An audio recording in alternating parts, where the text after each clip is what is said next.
मोगाच्या भावा भयणीनो तुमकां सर्वांक हांव देवाचे आशिर्वाद मागतायच्या पयल्या वाचपांत आमी पळयलें कशें जाकोब आपल्या भावा येसोवाक मोस करयेन मालगड्या पुताचें आशिर्वाद बापायतान जोडून घेता. अरे जुदे बापूय मोरच्या पयलीं आपल्या मालगड्या पुताक आशिर्वाद दितलो आनी बापायचे आशिर्वाद जोडचें व्हरतें एक भाग जावन आसतलें. इसाका दोग पूत आसले, मालगडो येसव आनी धाकलो जाकोब. आनी आतां इसा म्हातारो जाला ते देखून आपल्या मालगड्या पुता येसोवाक तो आपयता आनी सांगता हांव आतां तुका आशिर्वाद दिता, तेचे पयलें म्हाका हें जेवण तयार कर.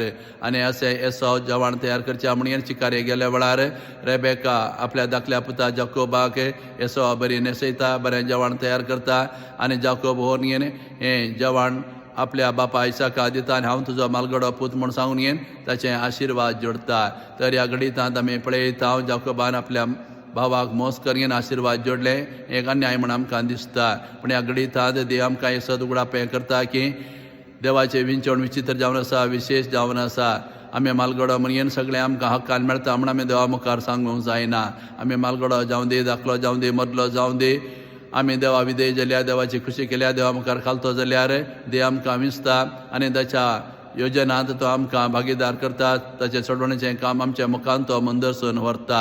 ते देखून देवाक आमी मालगडो म्हणलें मुख्य न्हय वा दाखलो म्हणलें मुख्य न्हय. देवाक मुख्य जावन आसा आमी ताची खुशी करचें, ताका विधेय जावचें आनी ताच्या मुखार खालतें जावचें. जो कोण देवाक खालतो जाता, देवाची खुशी करता, देवा विधेय जाता, तो मालगडो जावं दी, मदलो जावं दी वा निमाणो जावं दी, तांकां देव विंचून काडयेन आपली योजना तांच्या मुखांत्र देव मंदरशिता. होचे संदेश हे वाचप आज आमकां दिवन आसा. तशें आयच्या बांजलांत आमी पळयलें जेवणचें सीस. तशें फारें जेजू लागीं येतात आनी विचारतात आमी उपास करता पूण तुजे सीस उपास करिनात कित्याक. तवळ जेजू तांकां उपासाची खरी समजणी दिता.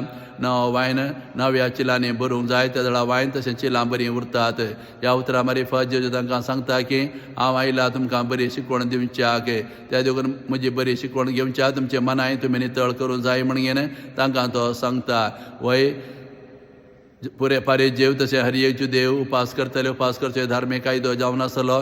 थोडे फावटी उपास करचो कायदो पाळतना कित्याक ते करता, खंयच्या उद्देशान ते करता तें कळीत नासलें. फारें जे उपास करता लोकांक दाखोवचे खातीर. ते देखून जे तांकां उपासाची खरी समजणी दिता. वय आमी उपास करूंक जाय. आमी उपास करयेन आमी पातके जिवीत आमी सांडून जाय, आमचें जिवीत परिवर्तन करूंक जाय. आमी देवाक लागीं येवंक जाय. उपास आमी करयेन आमी जिवितांत बरे सद्गुण आनी बरे गुण आमी वाडोवंक जाय. उपास करयेन आमी जिवितांत आमी स्वनियंत्रण हाडूंक जाय, हेरांचें कश्ट समजूंक जाय आनी उदारमानाचें जावन हेरांच्या कश्टाक आमी आदार दिवंक जाय. असल्या उद्देशान उपास केल्यार तो उपास देवाक मोगाचो जाता, पसंद जाता आनी आमकांय तो उपकारता. तर असल्या उद्देशान आमी उपास करूंक जाय. त्या वेळार आमचो उपास देवाक मानता म्हणून आज जेजू उपासा विशयांत आमकां ही समजणी दिवन आसा.